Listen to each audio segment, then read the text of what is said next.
Bismillah walhamdulillah wassalatu wassalamu ala rasulillah sayyidina wa maulana Muhammad ibn Abdullah wa ala alihi wa ashabihi wa man tabi'ahum wa wala la hawla wa la quwwata illa billah subhanaka la ilma lana illa ma 'allamtana innaka antal alimul hakim wa la hawla wa la quwwata illa billahil aliyyil 'azim. رب اشرح لي صدري ويسر لي أمري واحلل عقدة من لساني يفقهوا قولي اللهم إنا نسألك فهم النبيين وحفظ المرسلين وإلهام الملائكة المقربين اللهم أغننا بالعلم وزينا بالحلم وأكرمنا بالتقوى وجملنا بالعافية برحمتك يا أرحم الراحمين أما بعد. Yang kami hormati bapak-bapak, ibu-ibu, hadirin dan hadirat jemaah salat subuh yang tua-tua tak disebut gelarnya, yang muda-muda pun tidak disebut namanya, yang insya-Allah mudah-mudahan kita semua senantiasa berada di dalam perlindungan Allah Subhanahu wa taala. Alhamdulillah, syukur pada pagi hari ini kembali kita dipertemukan yang insya-Allah dalam keadaan sehat walafiat. Salawat atas baginda Nabi Muhammad dengan ucapan Allahumma salli ala Sayyidina Muhammad wa ala ali Sayyidina Muhammad. Alhamdulillah, tak terasa sudah hari berganti hari, minggu ke minggu, bulan ke bulan, dan tahun telah berganti tahun. Kita sudah hari ini memasuki di tanggal 24 Sya'ban di tahun 1446 Hijriah. InsyaAllah tidak lama lagi di pekan yang akan datang kita sudah menunaikan ibadah puasa di bulan Ramadan. Mudah-mudahan Allah berikan kepada kita sekalian keberkahan di bulan Sya'ban dan disampaikan kita pada bulan Ramadan yang akan datang. Amin ya rabbal alamin. Di dalam hadis Nabi SAW bersabda, diriwayatkan oleh Rawahu Bukhari wa Muslim wa Ahmad, riwayat Imam Bukhari, Imam Muslim, Imam Ahmad. Di situ Nabi sallallahu alaihi wasallam bersabda, "Bunyan Islam ala khamsin", dibangun agama Islam itu atas 5 dasar. Yang pertama, syahadati an la ilaha illallah wa anna Muhammadar Rasulullah, bahwasanya engkau bersaksi tiada Tuhan yang wajib disembah kecuali Allah dan Nabi Muhammad adalah utusan Allah Ta'ala. Jadi pokok pangkal agama. Yang pertama 2 kalimat syahadat. Yang kedua wa iqamis shalah, mendirikan salat. Yang ketiga wa ita'iz zakah, membayar zakat. Yang keempat wahajjil baiti, menunaikan ibadah haji. Yang kelima wasal di Ramadan, berpuasa di bulan Ramadan. Loh, kok puasa di bulan Ramadan itu rukun Islam yang keempat? Ini di dalam keterangan Sahih Muslim, di dalam Imam Bukhari, Imam Muslim, dan Imam Ahmad. Tapi dalam periwayat yang berbeda juga sama, versinya jumhur kebanyakan rukun Islam yang kelima itu haji, wahajjil baiti man istata'a ilaihi sabila. Jadi rukun Islam yang keempat itu pada umumnya jumhurnya kebanyakan hadis menyebutkan di nomor 4, Wasomar Ramadan. Jadi yang mana yang benar? Benar galau-galau. Ya benar galau-galau. Tidak setiap Nabi ngomong itu sahabat itu selalu ada. Ada waktu Nabi di sana, sahabat ini yang hadir, makanya perawinya ini. Ada Nabi saat di sini, yang hadir perawinya ini. Jadi versinya berbeda-beda, jadi tidak sama. Kita khusus membahas di sini dalam keterangan ini rukun Islam yang nomor 5 atau yang nomor 4, puasa di Ramadan atau berpuasa di bulan Ramadan.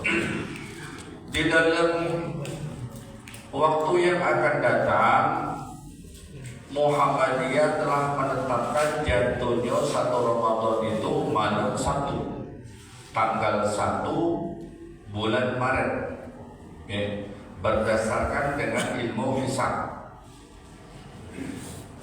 Tapi dalam landasan yang lain, di dalam hadis Nabi SAW bersabda di Jawahirul Bukhari, di Sahih Bukhari, di Jawahirul Bukhari, di sini kama qala Nabi SAW, sumu li ru'yatihi waftiru li ru'yatihi berpuasalah kalian bila melihat bulan, dan berpuasalah kalian, berbukalah kalian bila melihat bulan. Maksudnya Syawal. Ketika Ramadan habis, maka Syawal. Waftiru li ru'yati. Jadi rujukannya jelas, kita berpuasalah ketika melihat bulan dan berbukalah bila melihat bulan. Jadi patokan kita bulan, hilal. Fa innahu ma'alaikum, tapi kalau kamu dapat tengok bulan dengan sebab tertutup awan, dengan sebab mendung, ya. Fa akmilul iddata Sya'ban bi 30 yawman. Kalau misalnya kamu tidak mampu, tidak baca tengok bulan waktu itu tidak timbul, mendung, tertutup awan, maka sempurnakan bilangan Sya'ban bi 30 yawman menjadi 30 hari. Sama dengan dalil Al-Quran, walitukmilul iddata, sempurnakan bilangan hari puasa. Kalau 29 Ramadan belum nampak hilal, maka sempurnakan jadi 30 hari. Maka itu juga di bulan Sya'ban, kalau misalnya di 29 tidak nampak juga, tidak jelas, tidak tengok, Anda sudah melakukan ru'yatul hilal, tidak tengok juga, maka sempurnakan menjadi bilangan 30 hari. Satu bulan itu berapa hari? Bisa 29, bisa 30. Mau bertanya Ustaz, kapan kita mulai puasa? Aku jawab gampang, baik, 1 Ramadan. Jadi kalau bertanya kapan puasa? 1 Ramadan. Kalau bertanya, kalau dia bertanya Ustaz, kapan 1 Ramadan? Wallahu a'lam. Kita tidak tahu. Nabi baik, ketika ayat ini turun, itu diperintahkan semasa hidup beliau cuma 9 kali menunaikan ibadah puasa. Setelah ayat ini turun, 63 dikurang 9, berapa jadi? Hah? Jangan ini kita duit nih. Tapi ibu dia cepat biasa nih. Mengawal belum kopi ini macam kan? 54. Ketika Nabi mendapatkan perintah puasa waktu Nabi berumur 54 tahun. Jadi masanya itu Nabi dapat menunaikan ibadah puasa 9 kali, 9 tahun. 29 hari 8 kali dan 30 hari 1 kali. 30 hari cuma 1 kali. Jadi yang paling sering itu 29 hari. Jadi kita cakap mana Ustaz yang paling lemak, yang paling gampang, yang paling aman, lemak, lamela, pendapat pemerintah, selesai, itu baik. Di situ kita belum baca melakukan ijtihad. Ijtihad itu beda kalau menghitung ilmu falakiyah, Pak. Falak itu pakai rukah, bukan pakai rukah. Kalau rukah falak subuh, tapi kalau falak falak ilmu itu hitungan, ilmu bintang. Dia dari ilmu jari ini baca ketemu dia. Maka itu disebut dengan ilmu hisab, ilmu hitung-hitungan. Itu biasa ada mesin. Walaupun tidak ada muktamad, belum tentu pastinya. Pastinya hilang. Ya, kalau pastinya hilang. Maka itu kadang-kadang hilal kita yang ada di wilayah Indonesia bagian barat ini tidak sama dengan ada yang di Timur Tengah. Timur Tengah itu hilalnya lebih cepat nampak, makanya dia kadang-kadang duluan. Jadi di Timur Tengah itu tidak baca dijadikan rujukan, patokan. Kenapa? Dari waktu sholat berbeda. Inna sholata kanat 'alal mu'minina kitaban mawquta. Sesungguhnya sholat bagi orang-orang mukmin itu telah ditentukan waktunya sesuai dengan wilayah masing-masing. Waktu kita dengan Jakarta selisih berapa menit? Dia duluan dan baru kita. Allahu Akbar, Allahu Akbar. Kita sholat tidak dosa. Apalagi 9 jam di Mekah sana. Waktu sholat dengan Mekah kita dulu baru dia. Waktu sholatnya. Tapi ketika hilal, dia lebih nampak cepat dulu, terbit terbenam. Dia terbit, dia lebih nampak dulu kejiwaan hilalnya. Maka itu kadang-kadang antara waktu wukuf di Arafah tidak sama dengan kita. Karena wilayahnya masing-masing berbeda. Tidak dijadikan patokan ketika dia wukuf di Arafah, kemudian ke sunnah Arafah, tidak jadi patokan. Itu untuk uang yang ada wilayah di notabene-nya memang di sana, itu baru benar. Ya. Kenapa? Karena waktu 9 jam baik, Pak. Ya, ketika dia wukuf itu kan dimulai pada zuhur. Dari mulai pada zuhur, dia pada zuhur taruhlah dia jam 12, berarti kita jam kurang 9. Kita dulu jam berapa berarti? Baru jam 1, 2, 6, 7, 8. Kita jam 3. Ya, kita jam 3, jam 4 subuh. Dia sana subuh. Kita puasa belum masuk sana. Karena sana belum hukum sah, tidak dosa. Beda. Itu dalam konteks fikih macam itu. Dalam Al-Hibul Arba'ah. Apalagi waktu puasa. Macam mana Ustaz kalau mau wukuf di Arafah? Kita hari itu masuk hari yang sama, kita jam 4, dia sana jam 12. Itu ada zuhur. Bagaimana kita niat puasa wukuf tidak sah?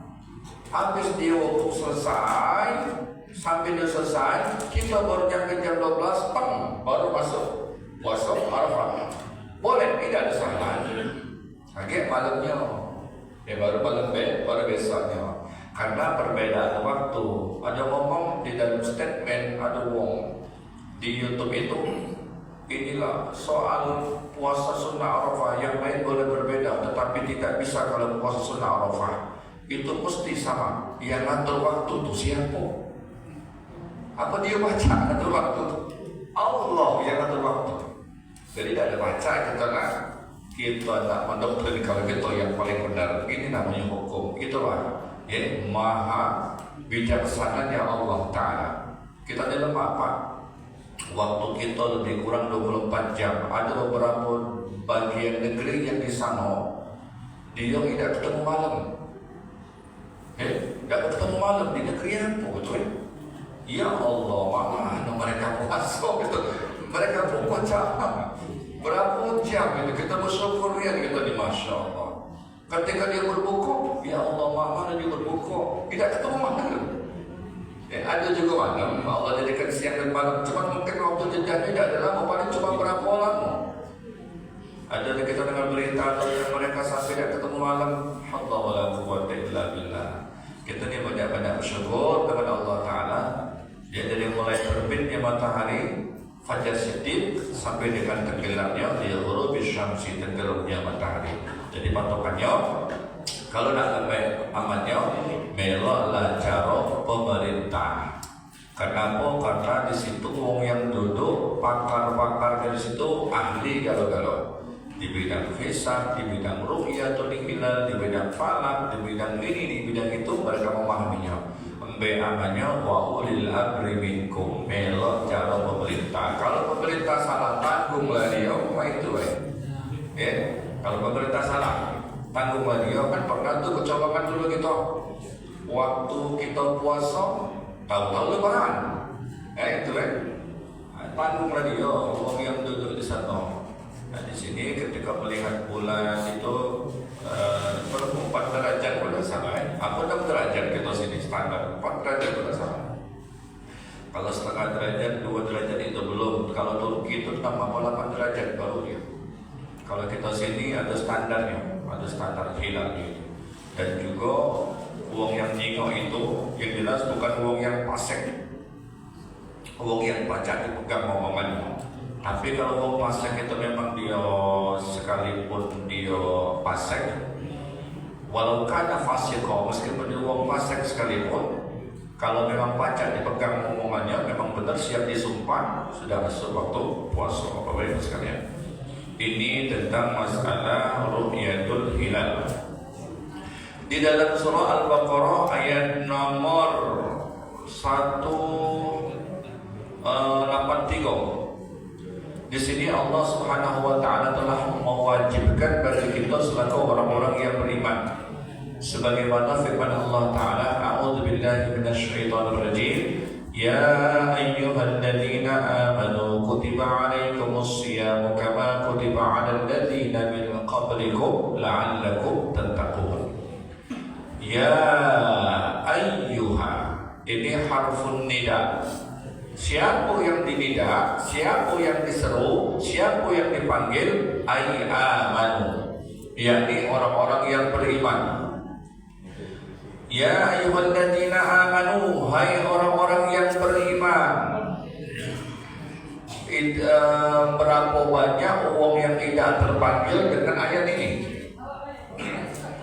Uang yang tidak terpanggil dengan ayat ini. Kenapa? Karena di sini yang dipanggil hanya orang-orang yang beriman. Kutiba alaikumusiyam. Kutiba asal katanya kataba yaktubu. Dibaca kutiba menjadi bina lil majhul. Apa artinya? Ada penekanan yang sangat. Diwajibkan atas kalian berpuasa. Kutiba alaikum asyam, diwajibkan atas kalian berpuasa. Kama kutiba alal ladzina min qablikum, sebagaimana kutiba alal ladzina min qablikum, jadi fi'il madhi, sebagaimana telah diwajibkan atas umat-umat sebelum kalian. Jadi ibadah puasa ini sudah terjadi, sudah diwajibkan atas umat-umat terdahulu. Yang tujuan itu berpuasa itu untuk apa? La'allakum tattaqun, agar kalian menjadi orang-orang yang bertakwa. La'alla littaraji wa tawaqu, masih mengharap, masih menanti. Mudah-mudahan kalian menjadi orang-orang yang bertakwa. Mudah-mudahan. Tapi berapa banyak uang yang menunaikan ibadah puasa tidak berubah, masih itulah. Ngapa? Karena puasanya dia cuma niat berpuasa, tapi panca inderanya tidak dipuasakan. Ya? Panca indera tidak dipuasakan. Jangan sampai kita termasuk kategori yang diomongkan Nabi, kam min shaim laisa lahu min siyamihi illa al-ju' wal 'atas. Berapa banyak orang yang berpuasa itu tidak mendapatkan hasil dari yang dia puasakan kecuali lapar dan haus. Ibarat uang pegawai tidak ada gaji, boleh pa dengan ya, ca dengan pe, ha dengan wo. Tak kate hasil. Ngapa? Dia berpuasa tapi panca inderanya tidak dipuasakan. Na'udzubillah, tsumma na'udzubillah min dzalik. Nah, puasa ini perisai, benteng.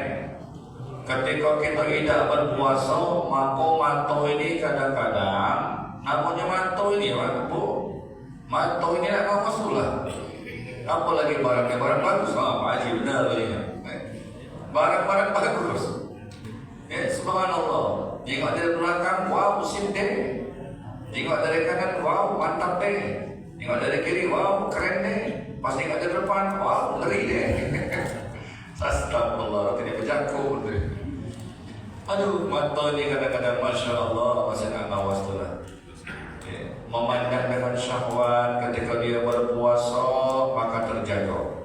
Kopi ketika belum puasa, hobi gerak merumpi, ngomong-ngomong iwak, paling hobi dia. Tapi ketika berpuasa, faqul lisaim, katakan aku sedang berpuasa. Mulut sebelum puasa merocos, ngomong aku baik. Tapi ketika berpuasa itu mulut ditahan. Kedua tangan main itu juga. Kalau belum berpuasa, kalau tidak berpuasa, lepak-lepuk, murah ketimbangan, korupsi di kantor. Tapi setelah berpuasa, ini tangan dipuasakan. Kaki melangkah ke tempat maksiat, melangkah ke tempat yang terlarang. Tapi ketika dipuasakan, itu kaki ditahan untuk tidak berjalan melangkah ke tempat yang dilarang. Itu juga perut, itu juga kemaluan. Itu lahiriah, zahiriah.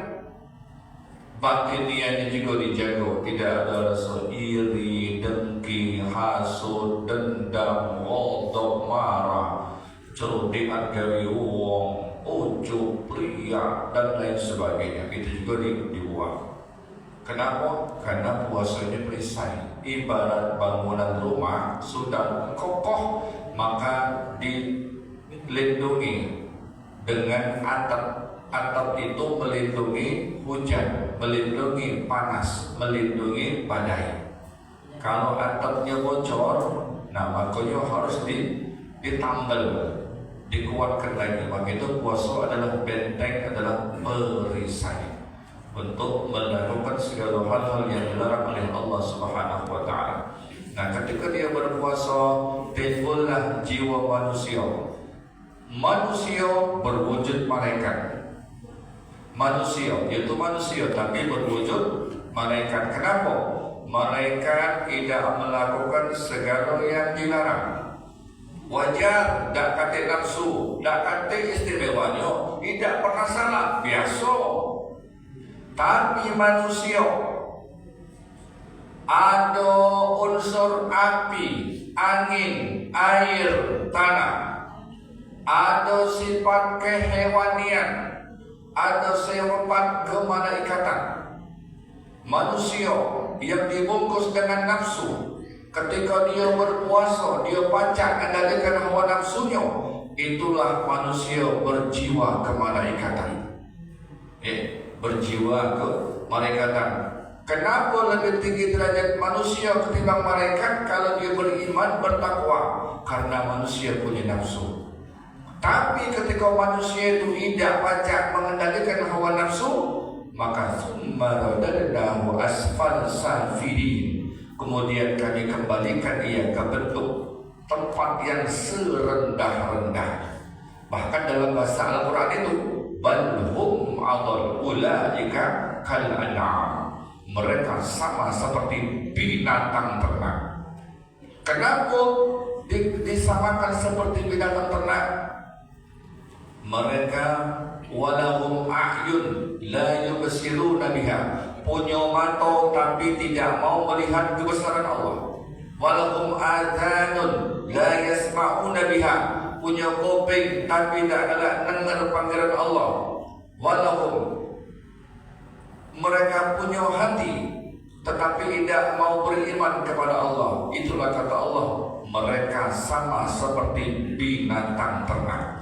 Bal hum adall, bahkan lebih hina dari binatang ternak. Binatang ternak salah wajar, tak kata akal.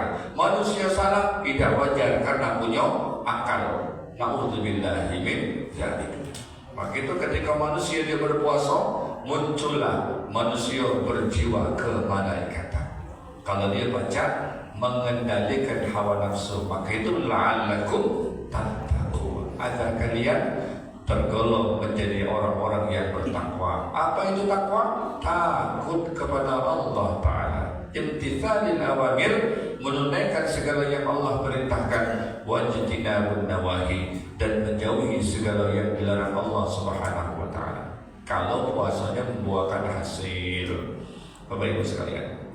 Nah, di sini idza jaa Ramadan, apabila masuk bulan Ramadan, futihat abwabul jannah, pintu surga dibuka seluas-luasnya.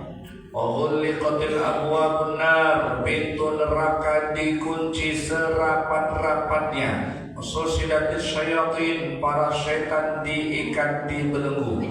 Pintu surga dibuka seluas-luasnya, pintu neraka dikunci serapat-rapatnya, dan setan-setan para penggoda diikat di belenggu. Siapa yang ikatnya? Siapa yang membelenggunya? Ibadah puasa kita. Dengan ibadah puasa kita, puasilah itu, maka setan tidak ada celah. Tidak ada celah, dia masuk bisa menggoda. Dan dalam keterangan, setan itu dia paling cepat masuk melalui peredaran darah, apalagi waktu emosi. Maka waktu uang ketika emosi, itu lebih cepatnya dia menyatu setan dengan jasad seseorang secara rohani. Jadi kata-kata itu untuk khilaf galaknya. Makanya malah istighfar. Betul, karena dia sudah dikendalikan oleh syaitan. Anda ada bisu. Jadi di situ ketika kita berpuasa, memang tensi niat, bawaan capek, kurang tidur, kurang lapar, itu bawaannya kan marah nih, bawaannya kan panas, apalagi kaki bawaannya panas, jalan macet, ban motor pecah, baru lapar, buntu loh, nah kau kerok. Pas balik ke rumah, kan marah rumah, nah kau kusut, berusaha kaset baru. Nah sabar ya Allah, ya Rabbi. Itulah sabar. Sabar itu kalau fikir lemong, sabar itu tidak kate batas. Tidak kate batas. Cuma kita dibaca ngomongnya wae. Kamu tidak tahu, kamu tidak merasakannya. Iya. Tapi ganjaran wong yang sabar itu tahu tak? Wong sabar itu kata Nabi kata teruna mendalam kuat. Tahu tak kamu wong yang kuat? Puji sahabat ngomong ya Rasul, wong yang kuat itu yang badannya kekar, yang kuat. Bukan puji Nabi. Wong yang kuat itu yang pandai mengangkat beban yang berat juga bukan. Wong yang selalu menang dalam peperangan bukan. Wong yang kuat itu yang ketika dia marah, dia mampu menahan amarahnya. Fa'in dan kuat, itulah wong yang kuat. Ketika dia nak marah, dia mampu menahan amarahnya. Cuma ngomongnya lupa, ngomongnya lupa, masya Allah, tabarakallah. Tapi setelah Allah ganjarkan, Allah la taghdab, jangan marah, walakal jannah, surga untuk kamu. Itu kata Nabi Sallallahu Alaihi Wasallam. La taghdab, walakal jannah, jangan marah, surga lah untuk kau kalau kau baca nahan amarah. Di bulan Ramadan yang akan datang, Bapak Ibu sekalian, mari kita sambut bulan Ramadan ini dengan hati riang, dengan hati lapang, dengan hati gembira. Maksimalkanlah waktu Ramadan dengan sebaik-baiknya.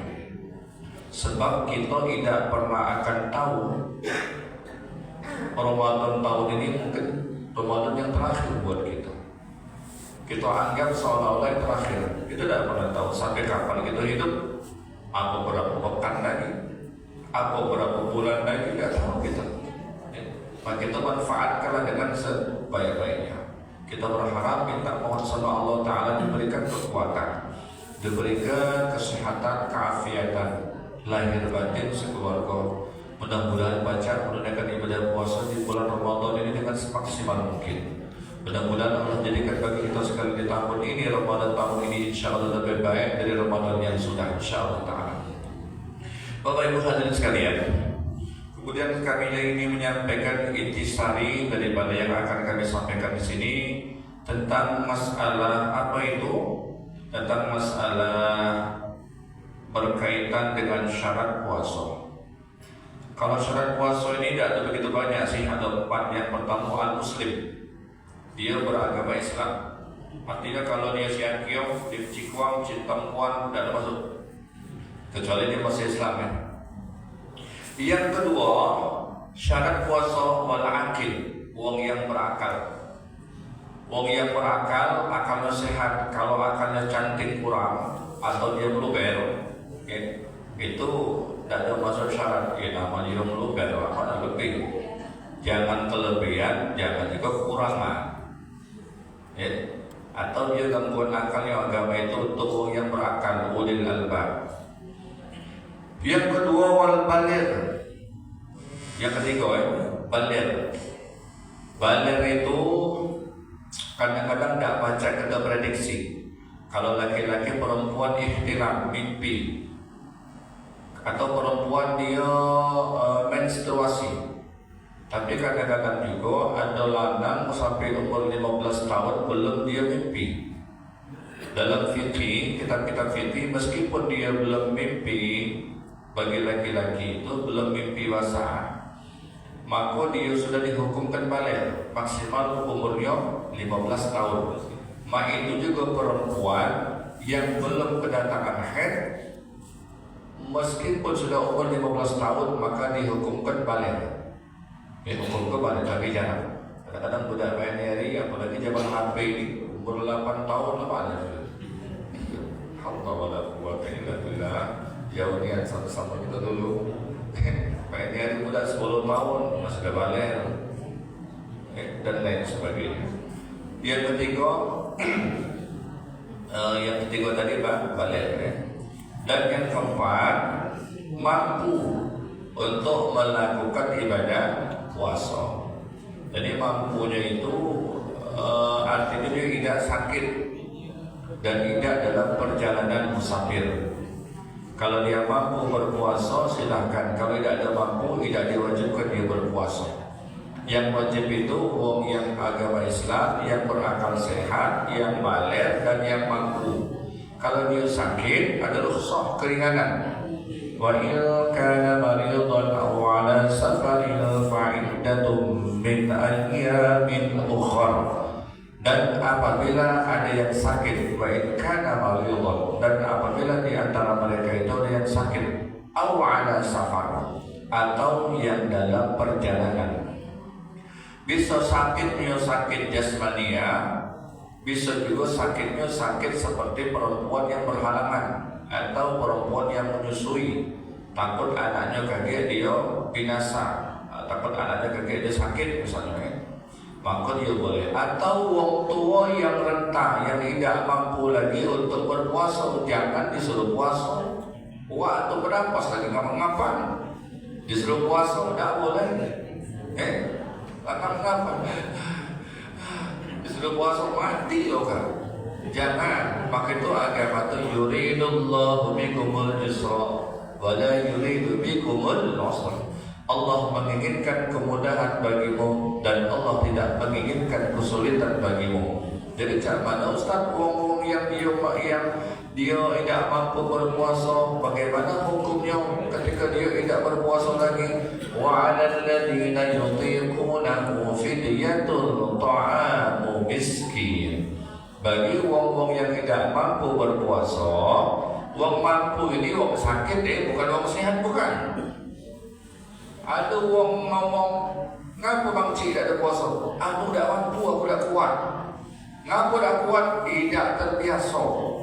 Badan gemuk, cuma hitam deh. Bila ngangkat ember betul telur, ada kules, badan kurus, mata beres. Giliran makan 2 piring, tapi giliran puasa udah puasa, giliran puasa udah tak kuat, kalah sama budak umur 7 tahun. Ini ketik malu gitu kan.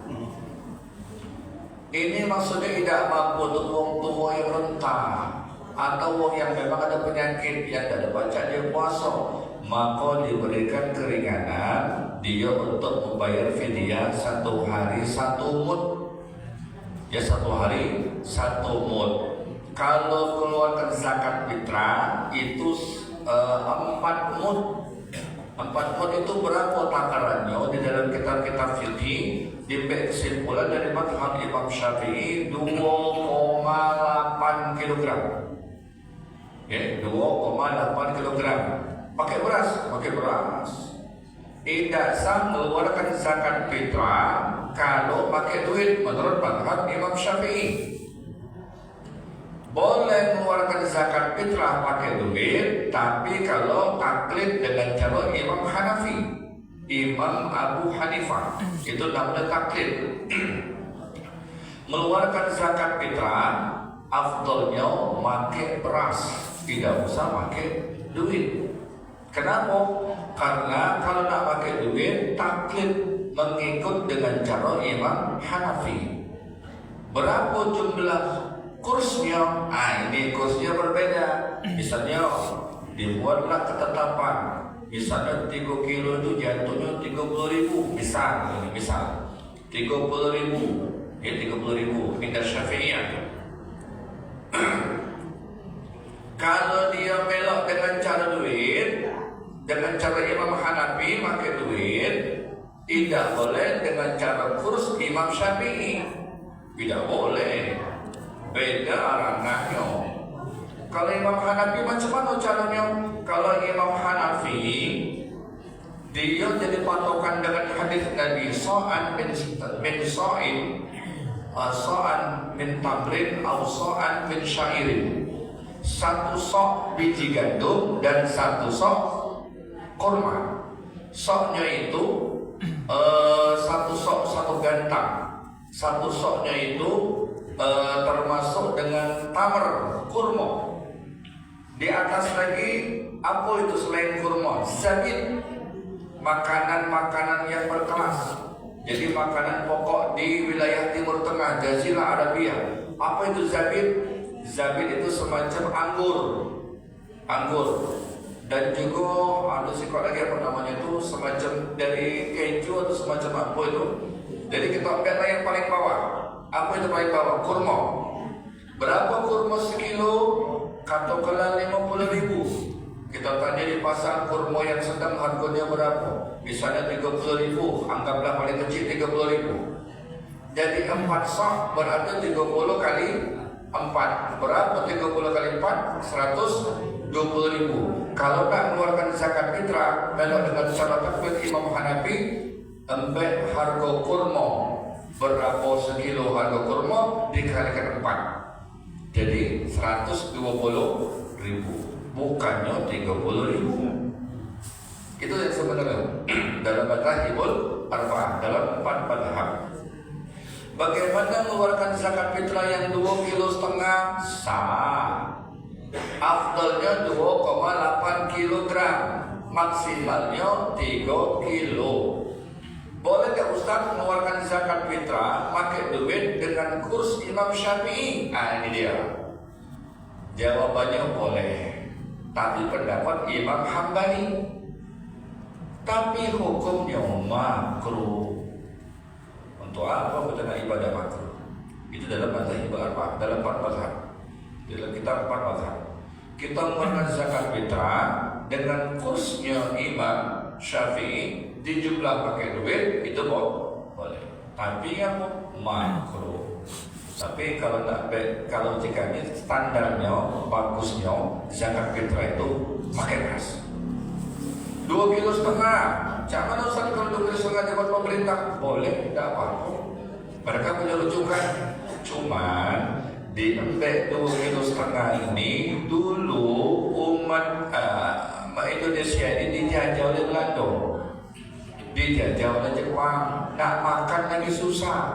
Maka itu dibuat lagi ijtihad dari kalangan ulama, disitu sepakat 2,5 kilo standarnya. Sekarang kita tidak dijajah lagi, banyak dibantu oleh pemerintah. Ada namanya Raski untuk beras miskin. Kalau pajak kita ini ibadah setahun sekali, bela yang standar 2,8 kilogram. Kalau pajak kita ini ibadahnya maksimal 2,5 kilo usah, ya boleh, tidak apa-apa. Ya tidak apa-apa, cuman bagusnya 2,8. Bapak Ibu sekalian, itu standarnya dalam kitab-kitab fikih, karena kita tidak dijajah lagi, kecuali kalau kita dijajah. Dan zakat juga tidak wajib kok kalau kita tidak mampu. Kalau mampu wajib mengeluarkan. Inna shoma Ramadan mu'allaqun bainas samai wal ardh. Ibadah puasa di bulan Ramadan tergantung-gantung antara langit dan bumi. La yarfa', tidak diangkat di sisi Allah Ta'ala illa bi zakatul fitr, kecuali dengan mengeluarkan zakat fitrah. Ya, mengeluarkan zakat fitrah. Tapi kakek kita insya Allah sambung lagi masalah bab zakat ini di sesi pertemuan insya Allah yang akan datang pas akhir di menjelang akhir Ramadan. Jadwal kita insya Allah hari Ahad, karena koordinasi sama Pak Haji Aminuddin untuk digantikan di hari Sabtu, karena hari Ahad itu kami ada kemarangan insya Allah Ta'ala. Bapak Ibu sekalian, nah ini tentang syarat puasanya. Berapa nih? Jam 6 lewat 10 menit, masih panjang sebenarnya ya. Cuma barangkali jadilah dulu. Mungkin Bapak Ibu sekalian ada pertanyaan yang nanti ditanyakan seputar yang dibahas atau di luar yang kami bahas, dipersilakan jatuhi.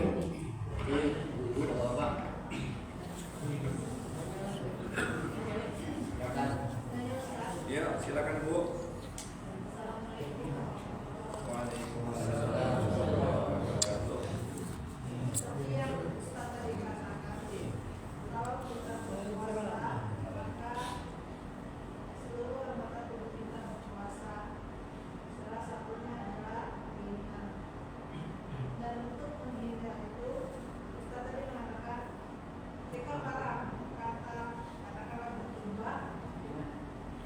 Saya sedang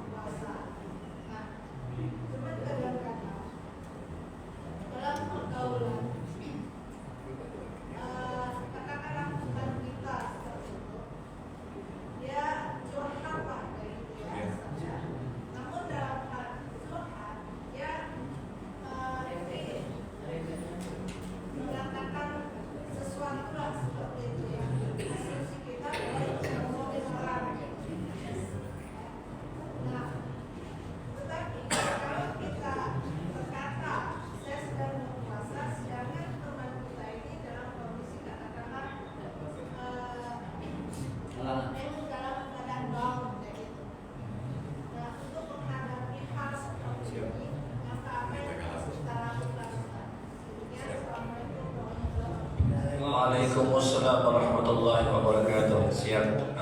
Jadi ibu-ibu sekalian, tadi katakanlah kita ini lagi berpuasa. Tiba-tiba ada kawan banyak profesi atau keluarga, dia sedang mencurahkan isi hatinya. Apa yang dia alami tentang kehidupan dia, katakanlah misalnya masalah pribadi atau masalah rumah tangga. Apakah boleh kita mendengarkan itu? Jawabannya boleh. Tampung dulu. Ya, tampung dulu. Tapi ketika ada kemungkaran, ingat ke dia. Jangan, ini tidak boleh, ini tidak boleh buruk sangka. Nah, kita tuh berlakunya at-tawassut bainal amrayni. Apalagi kalau dia bercekcok, berselisih paham, tugas kita menengahkan. Apakah boleh? Boleh. Yang penting itu tidak ada cacian, tidak ada makian, tidak ada buruk sangka, itu boleh. Memberikan nasihat yang baik.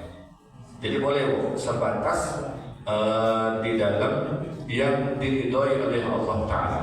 Tapi ketika kita di situ menghasut, ketika kita di situ memberikan provokasi, nah itu tidak boleh.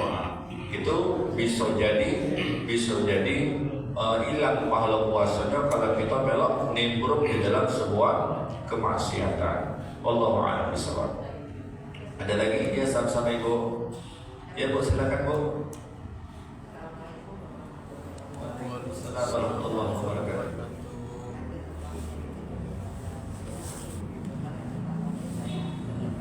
Suaranya kurang jelas bu. Kata ini pula ya Pak Haji. Kata ini PR ini Pak Haji buat PBB.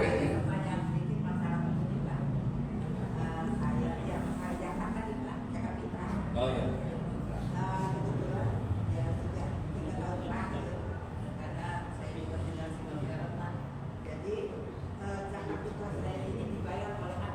Oh iya. Bagaimana kira-kira ini? Siap. Saya masih paham ini karena jujur saya juga tidak bersiaran sendiri dan juga bisa membayar. Siap. Terima kasih. Ya, terima kasih Bu. Assalamualaikum warahmatullahi wabarakatuh. Zakat fitrah itu sejatinya lebih afdal kita yang bayar dewek ketimbang anak, ketimbang orang tua kalau dia mampu untuk membayar. Tapi apakah boleh anak mengeluarkan zakat fitrah untuk orang tuanya? Begitupun sebaliknya, apakah boleh orang tuanya mengeluarkan zakat fitrah untuk anaknya? Jawabannya boleh. Dengan catatan, orang tua tidak nanggung nafkah anak. Maaf ini. Jangan catatan orang tua tidak nanggung nafkah anak dan sebaliknya anak tidak nanggung nafkah orang tua. Maksudnya gini, beda dapur, ibu sama anak itu dapurnya beda. Anak itu tidak ada menjadi nafkah sama ibu, maka boleh. Ya maka boleh. Atau begini, Bu, zakat ibu biar aku yang mengeluarkan, jangan yang ngomong. Biarlah aku ya yang mengeluarkannya. Kalau anaknya pengen nak keluarkan zakat fitrah, misalnya, apakah boleh? Boleh, tidak apa. Okay. Atau emaknya ngomong, nah, kau dah suruh mengeluarkan zakat fitrah, bacalah kami ya mengeluarkannya. Boleh tak? Boleh, tidak apa-apa. Okay. Atau ibunya mengeluarkan, anaknya mengeluarkan, ibu mengeluarkan lagi tidak apa-apa. Jadi boleh pahala sunat. Yang sunat itu anak zakat fitrah, yang wajib ibu diri juga boleh. Jadi kena ada lagi. Kalau ibu merasa mampu, orang merasa afdal, juga boleh. Nah, ketika menerima zakat fitrah, apakah boleh anak memberikan zakat fitrah kepada orang tua? Begitupun sebaliknya, jawabannya boleh. Kalau dia beda dapur, satu beda dapur, kedua tidak memberi nafkah. Orang tua tidak memberi nafkah lagi sama anak, maka orang tua boleh memberi zakat fitrah kepada anak. Boleh. Anak boleh menunjuk zakat fitrah sama orang tua, yang penting asalkan anak itu tidak nanggung nafkahnya kepada orang tua. Boleh dah. Asal dia beda dapur. Memang diutamakan itu dia kerabat dulu, yang terdekat. Mamang, wak, bibi, sanak family, handai taulan, jiran, tetangga, dan juga zakat fitrah itu dia mayoritas ke lingkungan di dulu lah. Lingkungan ini kira-kira sudah penuh baru ke tempat lain, jangan keluar dulu. Ya. Mak itu juga keluarga, kalau ada keluarga yang dekat, keluarga dulu. Siapa? Apalagi keluarga tubuh yang ibadah.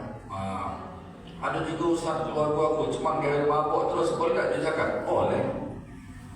Caranya itu, kalau ibu nak ada zakat mal, duit, terus di amplop. Ini zakat dari bulan bin bulan, NP di bawah. Tolong doakan aku setiap habis sholat 5 waktu.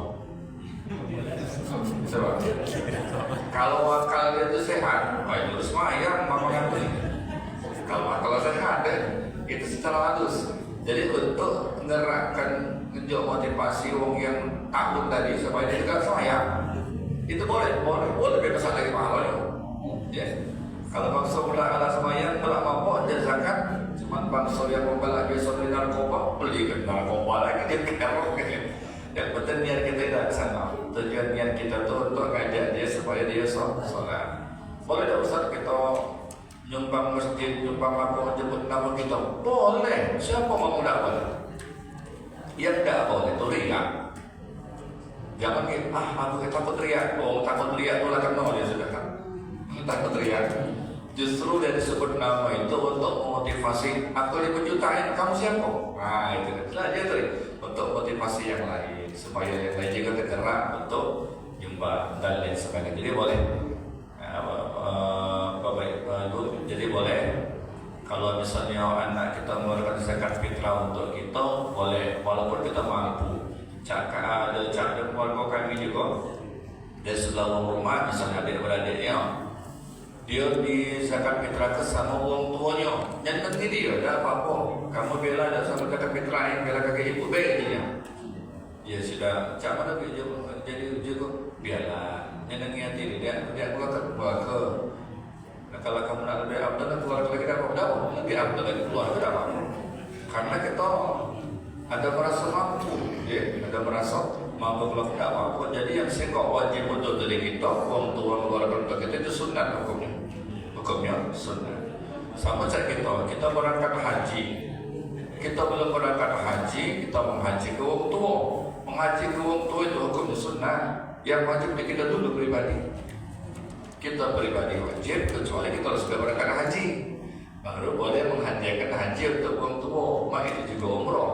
Umrohkan orang tua kita lagi belum umroh. Balas jasa istilahnya itu.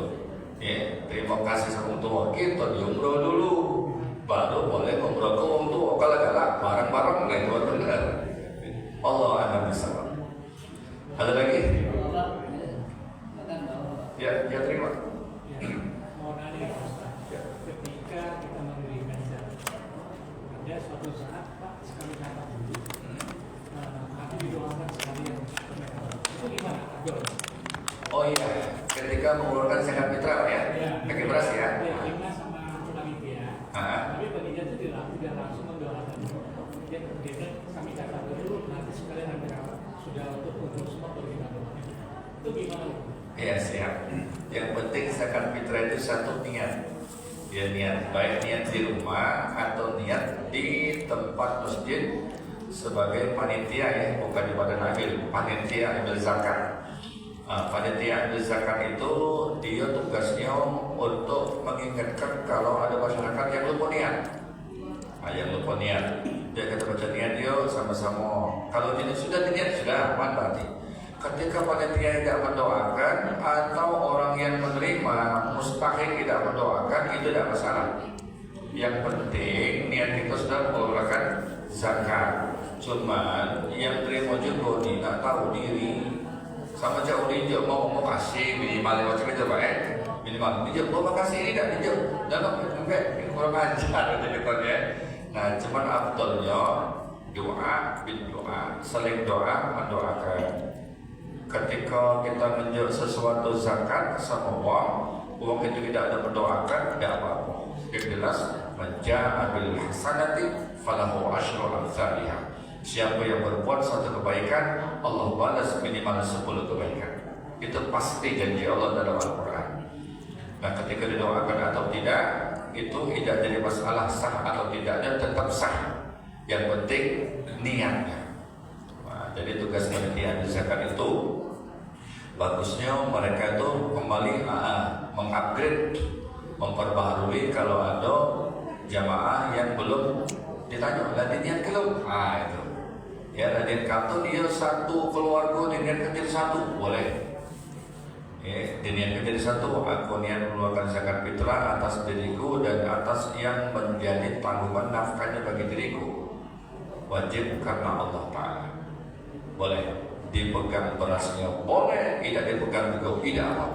Yang penting niatnya mengeluarkan zakat fitrah itu. Ada lagi? Ya, silakan.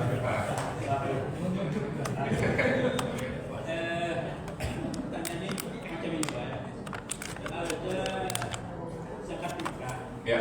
Melalui aplikasi online. Oh iya. Banyak saya buka banyak. Iya. Zakat, badan ini. Kali ada 100-an. Bahkan kita melalui itu, ini masalah sah atau tidak sah. Sebaiknya seperti apa? Kalau kami lembaga yang resmi Badan Amil Zakat itu infak sedekah itu sahih. Tapi di situ juga ada yang resmi, katanya resmi ini badan macam kan. Maka kita melalui itu juga boleh. Kalau niat sih ya, Iya. niat tetap. Niat kita punya niat ya tetap. Iya. Karena zaman sudah canggih, ya boleh. Asal dia resmi dari bagian dari Badan Amil Zakat.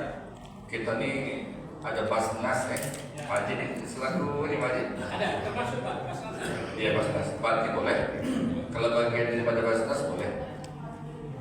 Jadi boleh. Iya boleh wajib apa aja gitu.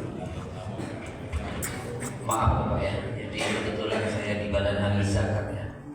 Jadi kalau yang namanya resmi pemerintah Basnas, pemerintah Badan Amil Zakat Nasional. Di luar Basnas itu namanya LAS, Lembaga Amil Zakat. Itu berdiri itu dari masyarakat yang membentuknya.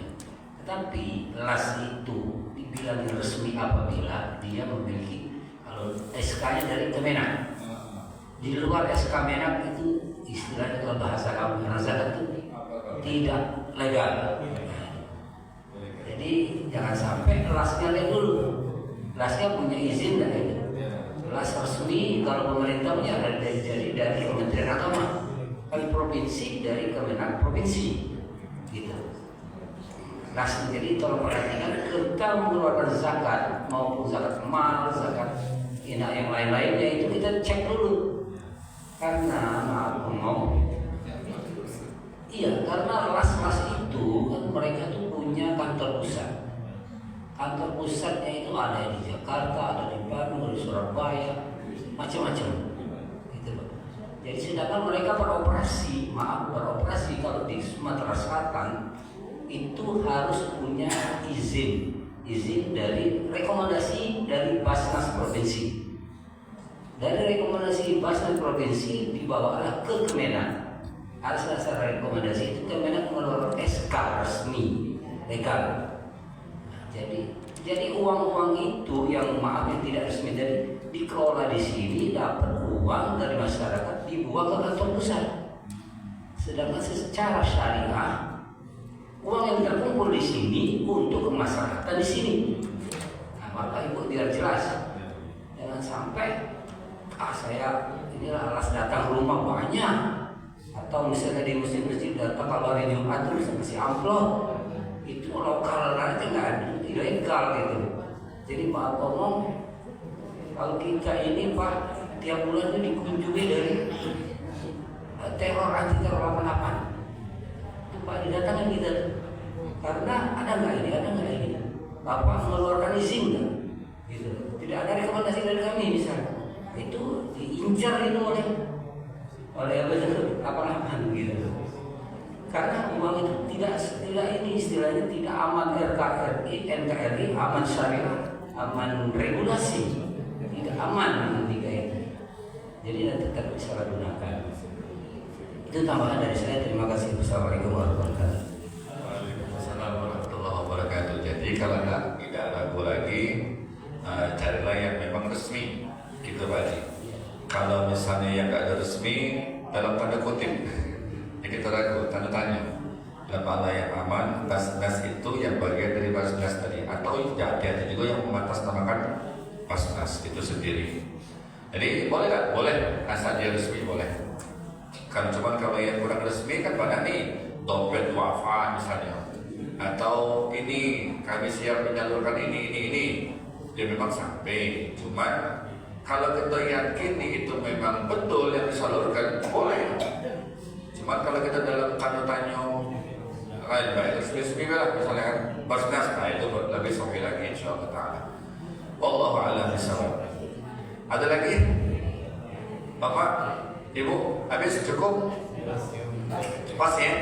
Mudah-mudahan bermanfaat. Dan kurang kami mohon maaf kepada Allah Subhanahu wa taala, kami mohon ampun yang setinggi-tingginya. Sekali lagi kami mengucapkan selamat menyambut bulan Ramadan dan selamat menyambut bulan Ramadan, dan mudah-mudahan Allah Ta'ala berkahi kita di bulan Sya'ban dan kita disampaikan pada bulan Ramadan yang akan datang, diberikan kesehatan lahir dan batin, dipanjangkan umur kita untuk taat kepada Allah Ta'ala, dan mudah-mudahan dimudahkan segala urusan kita, insyaallah selamat di dunia dan di akhirat, mati husnul khatimah, amin ya rabbal alamin. Lebih kurang mohon maaf kepada Allah Ta'ala, mohon ampun yang setinggi-tingginya. Wal afu minkum jami'an. Wassalamualaikum warahmatullahi wabarakatuh.